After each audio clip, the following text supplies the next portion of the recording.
Assalamualaikum warahmatullahi wabarakatuh. Kembali lagi di channel Radio Horor. Untuk kisah kali ini ada sebuah cerita yang diambil dari Twitter dari tulisannya @kocandediriku. Sebuah kisah yang berjudul Kontrakan Angker di Jakarta Selatan. Dan sebelum kita lanjut ke ceritanya, tekan dulu tombol like video ini dan jangan lupa tekan juga tombol subscribe channel ini. Nyalakan juga lonceng notifikasinya agar tidak ketinggalan cerita-cerita lainnya dari channel ini. Dan buat teman-teman yang pengen berbelanja, silahkan saja klik etalase di pojok kiri bawah, atau bisa saja klik link yang ada di kolom deskripsi. Dan seperti apa untuk kisah kali ini, langsung saja kita masuk ke ceritanya.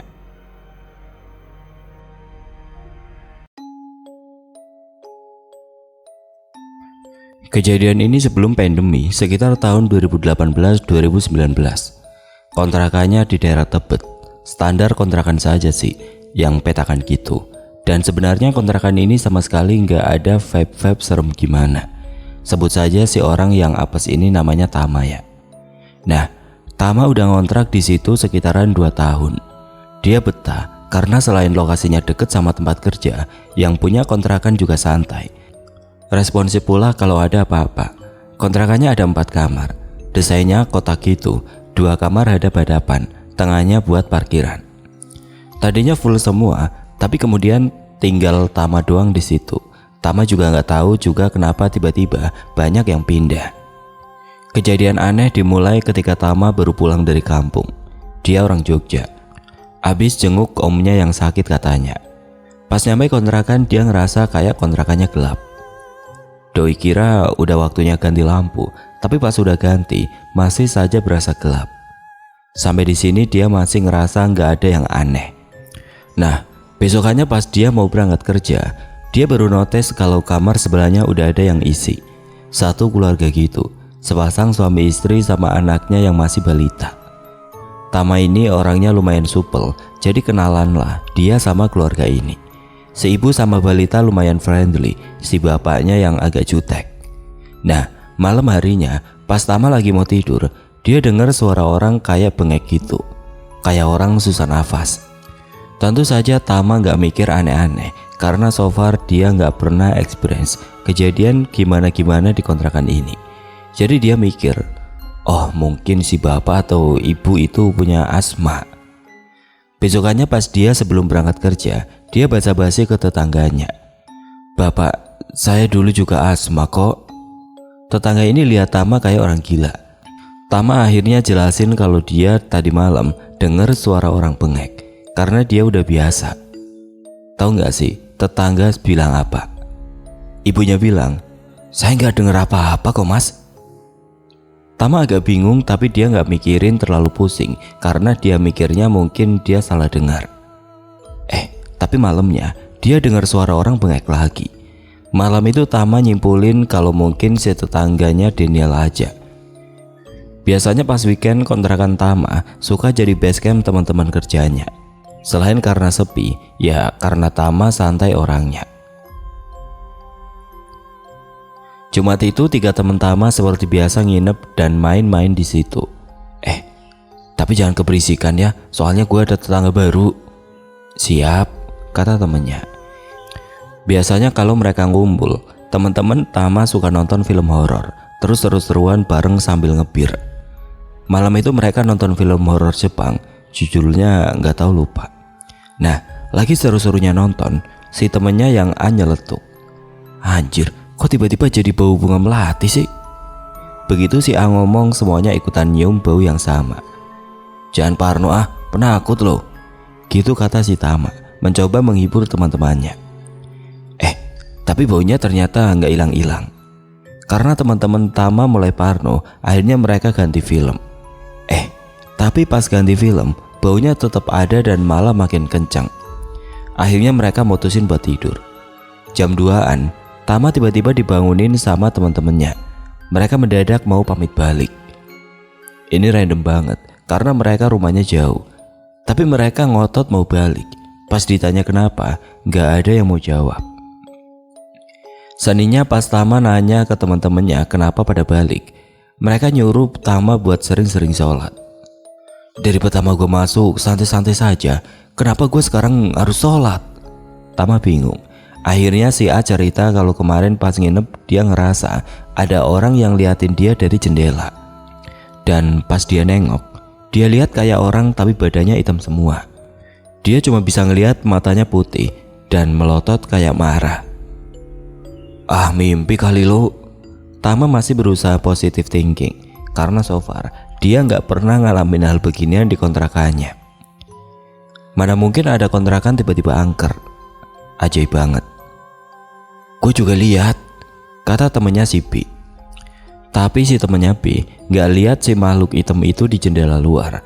Dia lihat si makhluk hitam itu nongkrong di atas lemari, liatin mereka tidur di ruang tamu. Kata si B, better Tama manggil si D. Si D ini katanya bisa lihat, kali aja si D bisa ngasih solusi. Tama bilang gak perlu, dia masih yakin kalau 3 temennya ini iseng. Karena gak ada kejadian aneh-aneh lagi selama seminggu, Tama semakin yakin kalau dia gak perlu konsultasi sama si D. Sampai sebuah malam, Tama inget banget ini kejadiannya malam Jumat. Dia harus presentasi besok Jumat pagi, makanya dia begadang sampai tengah malam buat bikin PPT. Nah, pas lagi seru-serunya bikin PPT, dia dengar suara anak kecil main. Tama sebenarnya nggak keganggu, tapi dia lebih khawatir sih. Buset, ini orang tua anaknya dibolehin main jam 1 pagi banget. Dia biarin aja tuh suara anak kecil cekikikan dari luar kamarnya, semenit, 2 menit. Sampai akhirnya kira-kira 15 menit, Tama mutusin buat lihat ke jendela. Pas dia buka jendela, dia nggak lihat apa-apa dong. Tama akhirnya keluar kamar dan mastiin bener-bener kalau kontrakannya kosong. Dia cek gerbang, kekunci. Kamar sebelah juga gelap. Orangnya kayaknya udah tidur. Tama mulai mikir, itu tadi gue halu atau kata temen gue bener? Dia curhat sama teman-temannya dan semuanya suges kalau dia ajakin si D ke rumahnya buat lihat-lihat. Tama iyain, tapi masih belum sempat ketemu si D. Yang bikin Tama akhirnya minta bantuan si D adalah ketika gangguannya udah nggak make sensei. Pas malam dia pesan makanan, dia dapat chat dari drivernya kalau dia naruh makanannya di depan gerbang. Setelah ngambil makanannya, si Tama chat ke drivernya. Dia ngirim foto pakai WhatsApp. Kalau attitude drivernya nggak sopan, masa makanannya ditaruh di lantai? Gak berapa lama si Tama ditelepon. Bang, maaf, bukannya saya nggak sopan atau gimana, tapi tadi pas saya sampai kontrakan abang, saya lihat ada orang hitam di depan kamar abang. Saya kira itu abang, pas saya panggil, orangnya malah makin tinggi. Malam itu entah karena sugesti atau gimana, Tama gak bisa tidur tenang. Dia gelisah banget. Dia ngerasa kayak ada orang yang ikutan naik ke atas kasurnya pas dia tidur karena dia sempat dengar suara kriak malam-malam. Dia akhirnya minta nomor si D dan dia minta untuk liatin ada apa di kontrakannya. Si D iyain, tapi dia baru bisa datang hari Rabu. Si Tama bilang oke makasih. Nah, selama menuju hari Rabu, si Tama selalu digangguin hal-hal aneh tiap malamnya. Dari sepatunya yang tiba-tiba diumpetin, tiba-tiba muncul bau wangi entah dari mana. Tapi mungkin yang paling teror ya suara orang ngetuk pintu kamarnya. Mending kalau ngetuknya pelan, ini ngetuknya kayak rentenir gitu. Dok dok dok. Dan selalu pas dicek gak ada siapa-siapa. Dia bahkan nanya ke tetangga kontrakannya dan jawabannya sama. Gak ada siapa-siapa kok dari tadi. Tama yang udah mulai sebel digangguin akhirnya sempat nyeletuk. Anjing, kalau lu berani sini liatin muka lu. Secara harfiah, abis nutup mulutnya, tiba-tiba dia dengar suara perang dan pas dia masuk ke dalam, kaca kamar mandinya yang dipaku jatuh dan pecah. Tama akhirnya mutusin untuk sholat yang pertama kalinya di kontrakannya. Besoknya pulang kerja si D ke kontrakan bareng Tama. Sebelum buka gerbang, si D wajahnya udah kaku duluan. Si D gak lama ada di kontrakan Tama, dia bahkan jarang ngomong. Dia cuma bilang assalamualaikum, kemudian dengerin Tama cerita semua kejadian aneh. Dimulai dari kejadian si teman-teman yang nginep. Si Tama akhirnya nanya ke D, baiknya gimana? Si D jawab, kayaknya mendingan lo pindah deh, gak beres ini kayaknya. Ada apa emangnya? Dia gak jawab, dia cuma bilang, mendingan lo pindah aja, udah gak baik di sini, sering-sering ibadah. Karena Tama gak tahu apa-apa, maka dia menuruti apa yang disarankan D. Tama mikir bahwa ini adalah solusi termudah, tapi ternyata yang terjadi malah sebaliknya. Dia malah makin digangguin. Bau wangi makin muncul menyengat. Mau lampu diganti kayak gimana, rasanya ini kontrakan kayak gelap banget. Dan yang nyebelin, tiap kali Tama udah ketiduran, dia denger suara dok-dok kenceng banget. Tama mutusin buat merem dan baca sholawat. Pas lagi baca-baca, dia malah denger suara orang bengek di samping telinganya. Tama refleks langsung noleh ke samping, dia malah cuma lihat mata putih doang melotot ke arah dia. Tama berdiri, teriak, dan tentu saja pas lampu kamar dinyalain gak ada apa-apa. Tapi dia bisa nyium bau kayak sangit gitu di kamarnya. Malam itu juga Tama langsung buka internet dan nyari tempat kontrakan lain. Dia harus segera pindah. Tama cerita kejadian semalam ke temennya dan mereka semua setuju Tama pindah. Karena Tama mau cepet-cepet balik, Tama akhirnya iyain untuk pindah ke kontrakan temennya si A, walaupun jauh dan mahal. Gak apa-apa deh, gue gak nabung, yang penting gue selamat, gitu kata si Tama. Si pemilik kontrakan agak kaget pas Tama bilang mau pindah. Tama gak bilang alasan apa-apa, dia bohong kalau dia pindah kerjaan. Yang paling bikin Tama panik sebenarnya ketika pamitan, Tama basa-basi kalau dia mungkin akan terus main-main ke bapak pemilik kontrakan. Terus bapaknya bilang, "Ya main-main saja, walaupun sedih juga akhirnya kosong ini kontrakan." Tama bingung dong. "Loh, itu kamar sebelah kan ada isinya." Bapaknya liatin Tama bingung. "Mas Tama, dari kemarin kan cuma Mas Tama sendirian di kontrakan ini." "Jangan bohong pak, kan sebelah ada satu keluarga baru masuk kemarin." Tama mulai agak bergetar suaranya. Bapak kontrakan bingung. "Gak ada mas, dari kemarin cuma kamar mas doang yang keisi." Habis sampai di tempat A, si Tama cerita soal info baru dari bapak kontrakan ini. Dan ternyata emang Evan, pasti teman-temannya nyamper ke kontrakannya Tama, mereka nggak lihat ada tetangga. Masa sih cuma gue doang yang lihat? Ada ibu, bapak sama anak di sebelah kamar gua." Tama masih sebel kenapa dia doang yang lihat ini. Dan semua temannya bilang mereka nggak pernah siapapun kecuali A di kontrakan itu.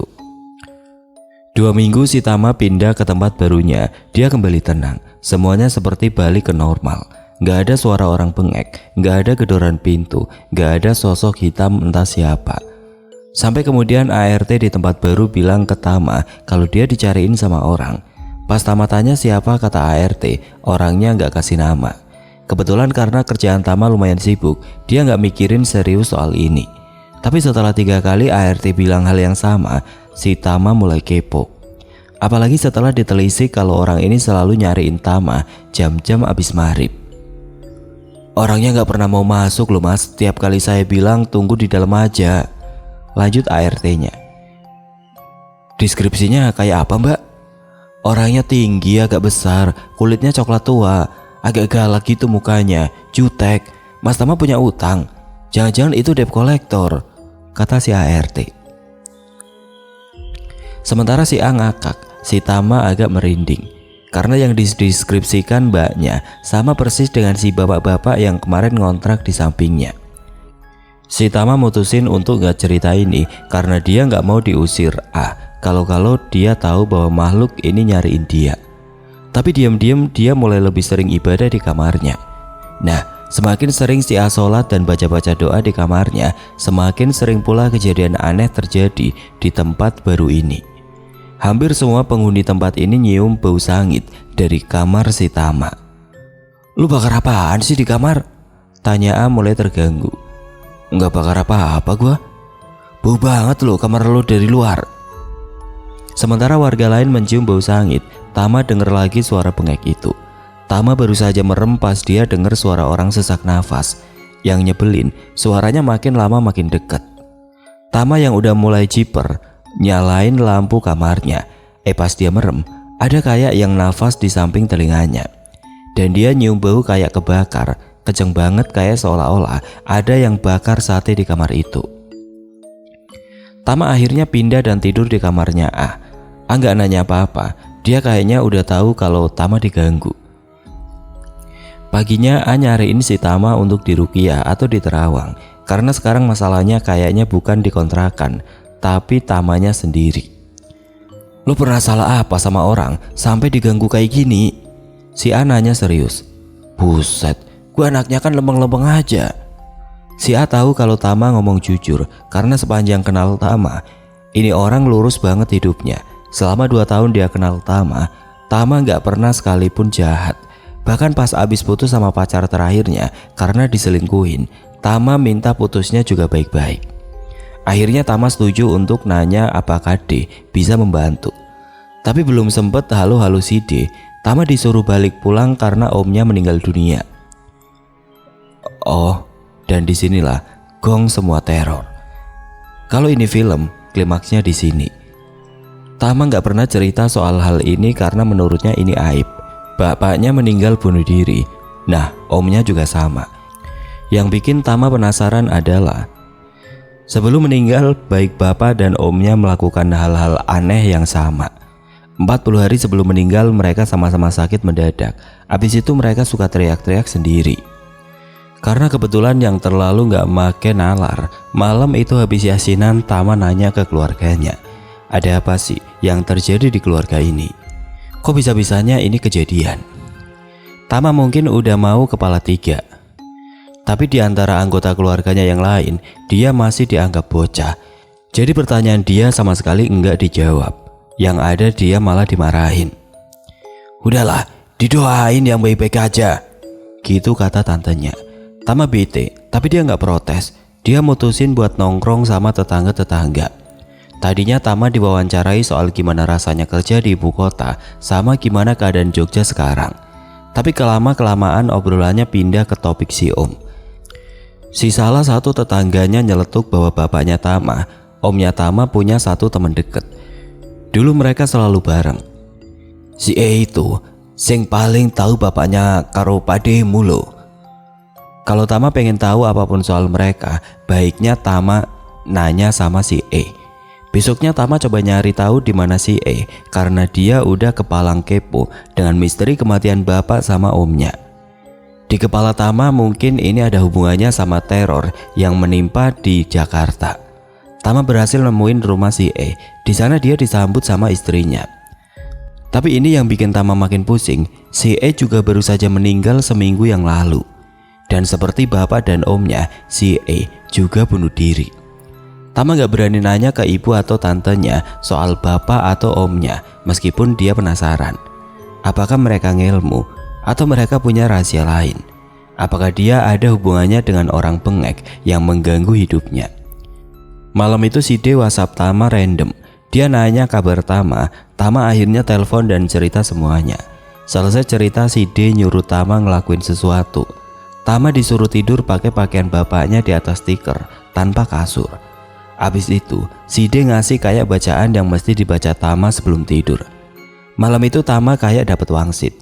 Bangun-bangun Tama mukanya pucat, keringat banjir sampai bajunya basah karena mimpi buruk yang sesungguhnya.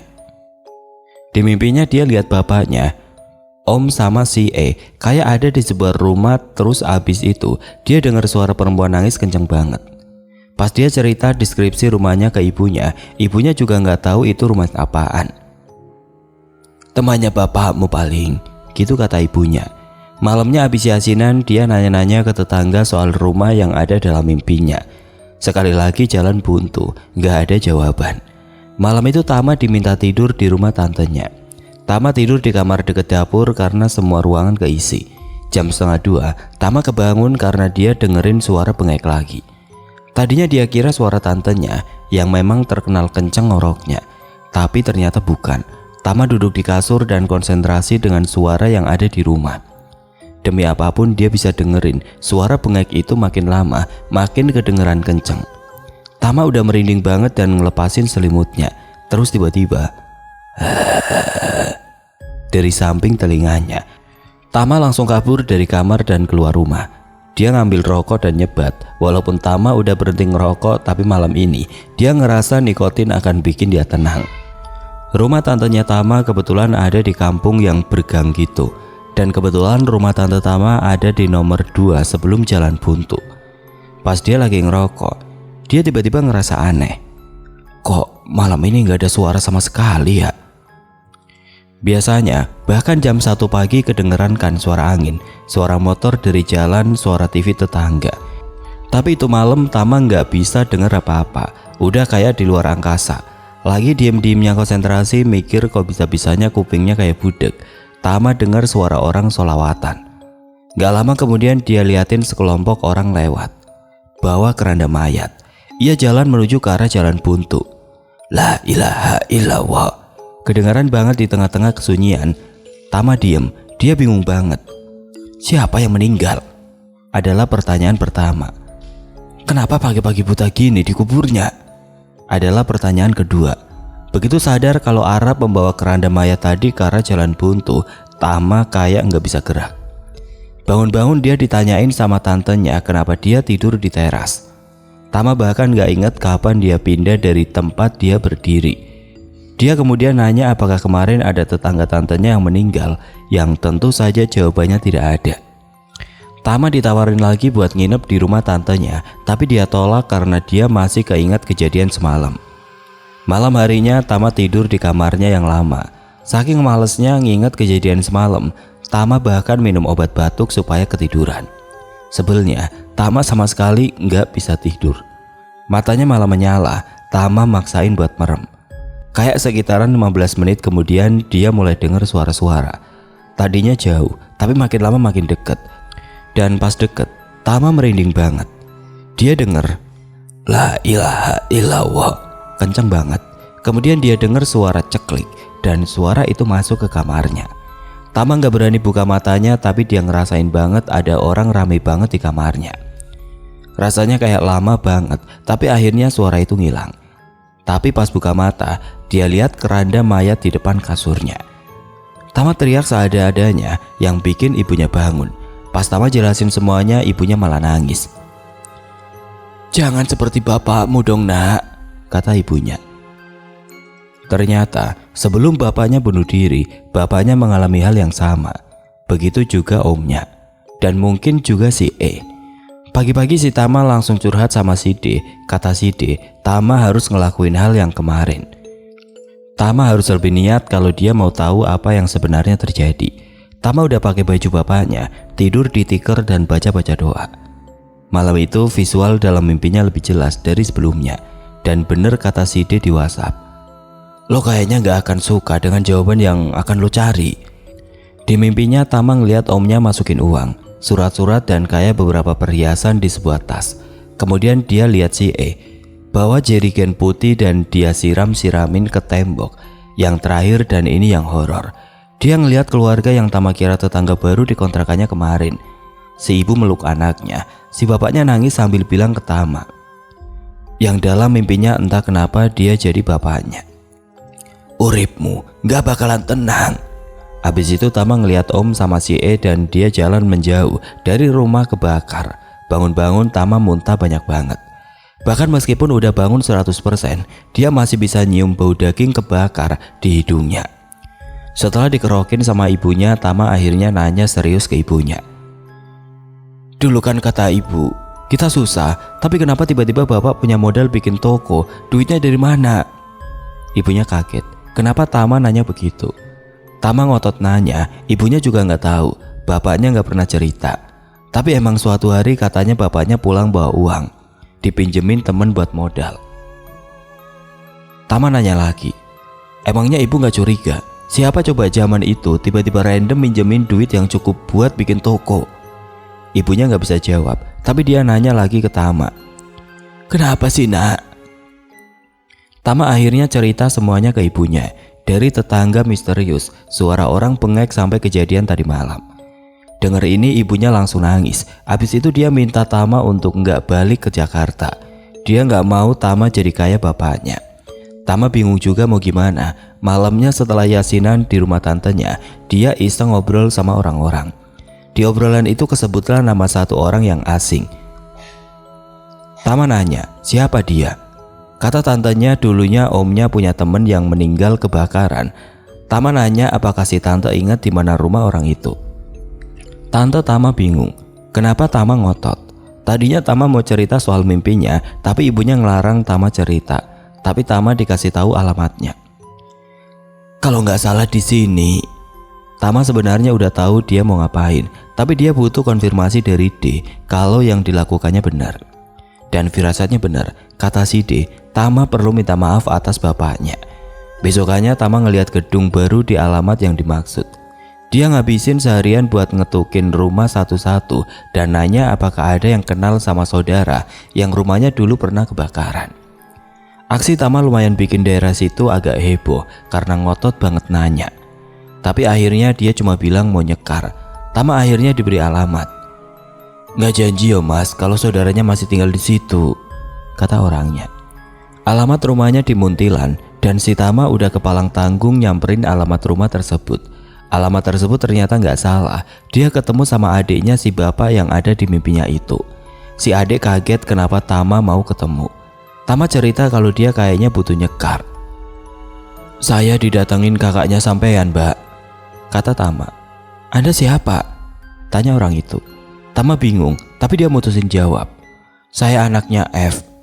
Tama jelasin lagi kalau dia juga sebenarnya nggak tahu kenapa dia yang didatangi, tapi dia butuh nyekar. Karena Tama sopan, dia pun akhirnya dapat alamat kuburan si bapak beserta istri dan anaknya. Tama berterima kasih banyak dan sebelum pergi dia minta maaf. Orangnya bingung kenapa Tama minta maaf. Tama hanya bilang kalau dia nggak tahu harus ngapain lagi. Perjalanan balik ke Jogja Tama ngerasa kayak lama banget. Padahal berangkat nggak sampai sejam, tapi pas pulang rasanya kayak berjam-jam. Pas deket rumah, Tama sama sekali nggak berani nengok ke belakang. 10 menit terakhir dia nyium bau sangit di dalam mobilnya. Pas turun mobil, Tama sempat ngelirik ke jok belakang dan dia lihat si bapak duduk bersama istri dan anak mereka. Kulit mereka hitam melepuh dan matanya kayak melotot keluar. Besoknya Tama bawa bunga banyak banget dan pergi ke makam sesuai dengan instruksi dari adik si bapak kemarin. Setelah bersihin makam dan naruh kembang, Tama minta maaf. Tama bersumpah dia nggak pernah tahu soal ini dan dia berharap dia nggak digangguin lagi. Tama minta maaf sama semua kesalahan bapaknya dan dia janji akan mengunjungi makam ini setiap kali dia pulang. Tama akhirnya balik ke Jakarta dengan hati lebih tenang. Sebenarnya sampai sekarang pun Tama masih suka digangguin. Dia masih suka nyium bau sangit dan suara orang bengek kayak kekurangan oksigen masih suka kedengeran kalau Tama sendirian. Tapi setidaknya Tama akhirnya tahu kenapa dia mengalami ini semua. Kenapa kamar lo suka masih bau kayak kebakar sih, Tam? Tanya temennya si A. Tama sekarang bisa jawab dengan santai. Gue harus bayar utang bokap gue ternyata.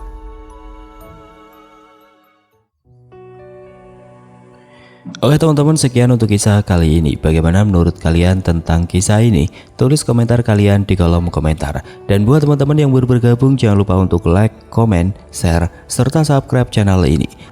Dan nantikan kisah-kisah horor berikutnya tetap di channel Radio Horor. Wassalamualaikum warahmatullahi wabarakatuh.